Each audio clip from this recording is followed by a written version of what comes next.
Hello everyone, welcome to प्रागेश पाठशाला। मेरा नाम है प्रागेश और आज हम डिस्कशन करेंगे जो 2000 रुपए के नोट के बारे में आरबीआई ने जो सा भी डिसीजन लिया है उसके बारे में। आज की ही क्लास में हम जानेंगे कि आरबीआई ने ऐसा डिसीजन क्यों लिया, और अगर मान लीजिए आप कोई सा 2000 रुपए का नोट चेंज करवाने जाते हैं और वो नोट अगर फेक निकल जाए तो ऐसी स्थिति में क्या होगा। काफ़ी सारे लोगों को लग रहा है कि ये जो 2000 रुपए के नोट हैं ये दोबारा से नोटबंदी कर दी गई है या फिर काले धन को बाहर निकालने के लिए किया गया है। तो देखो, ऐसा बिल्कुल भी नहीं है। इस पूरी कहानी की शुरुआत होती है 2018-2019 में, जिस टाइम आरबीआई ने ये डिसीजन लिया था कि वो अब से 2000 रुपए के नोट को छापना बंद कर देगी। और हमें एक चीज़ पता है कि जब एक नोट एक हाथ से दूसरे हाथ में ट्रांसफर होता है, मान लो आपने किसी से कोई सी चीज़ खरीदी 2000 रुपए की, तो आप उससे जो 2000 रुपए का नोट देते हैं, तो ऐसे ही सर्कुलेशन में रहने के कारण नोट खराब होना शुरू हो जाते हैं, यानी फटना शुरू हो जाते हैं। तो एक माना जाता है कि एक जो 2000 रुपए का नोट है ना, आरबीआई कहता है वो ज़्यादा से ज़्यादा 4 या 5 साल चलेगा। अब तुम्हारे इस मन में सवाल उठ सकता है कि सर सारे ही नोट 4 या 5 साल चलते हैं क्या? तो देखो, ऐसा नहीं है। एक्चुअली क्या है कि 2000 का जो नोट है ना, उसकी क्वालिटी सबसे बेस्ट है। हमारे देश का सबसे बड़ा नोट है तो उसकी क्वालिटी भी सबसे अच्छी है। तो वो ज़्यादा से ज़्यादा कितना साल चलता है? 4 से 5 साल। अगर मैं आपसे बात करूँ 10 रुपये और 20 रुपये के नोट की, तो उसकी लाइफ रहती है 3 या 4 साल, क्योंकि उसकी क्वालिटी भी थोड़ी सी कम होती है।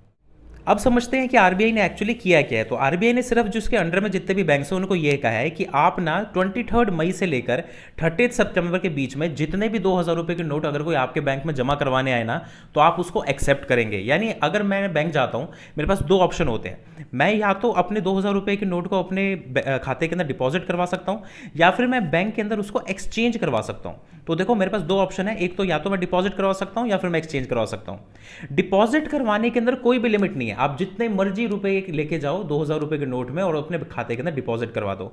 लेकिन अगर मैं एक्सचेंज करने जाता हूं ना, तो एक्सचेंज करने के अंदर उन्होंने लिमिट लगा रखी है कि आप मैक्सिमम टू मैक्सिमम 20,000 रुपए तक को एक्सचेंज करवा सकते हैं। यानी अगर कोई भी आदमी जाता है, वो 2000 रुपए के 10 नोट लेके जाता है, यानी 20,000 रुपए हो गए, वो 20,000 रुपए एट वन टाइम यानी एक बार के अंदर एक्सचेंज करवा सकता है। लेकिन अगर दूसरी तरफ कोई सा आदमी है जो 2000 रुपए के 20 नोट लेके जाता है एक ही बारी में, यानी 40,000 रुपए हो गए, तो ऐसा अलाउड नहीं होगा। कोई भी आपका जो बैंक है वो ये एक्सचेंज को वैलिड नहीं करेगा। मैक्सिमम वो 20,000 तक के एक्सचेंज को, डिपॉजिट तो कितना भी करवा लो, एक्सचेंज को अलाउ करता है। अब सवाल आता है, जब बैंकों के पास इतने सारे नोट आएंगे तो ऐसे के अंदर कुछ फेक नोट भी होंगे। तो अगर कोई सा भी नोट फेक निकलता है तो ऐसे में क्या होगा? तो देखो, जब भी कोई सा नोट अगर फेक निकलता है ना, तो आरबीआई ने उसके बारे में एक गाइडलाइन दे रखी है। उसके अंदर क्या किया गया है, वो नोट जो 2000 रुपए का है, सबसे पहली बात मैं आपको बता दूं, वो आपको वापस नहीं दिया जाएगा।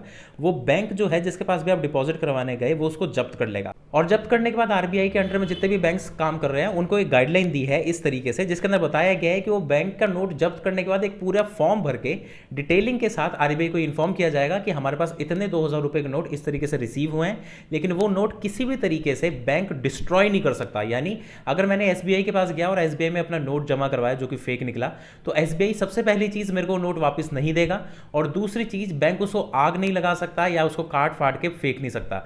यानी वो नोट की कंप्लीट इंफॉर्मेशन सही सलामत तरीके से आरबीआई तक पहुंचनी बहुत ज्यादा जरूरी है। आई होप ये छोटा सा टॉपिक आपको बहुत ही ईजी लैंग्वेज में समझ आ चुका होगा। मिलते हैं अगली वीडियो में, बाय।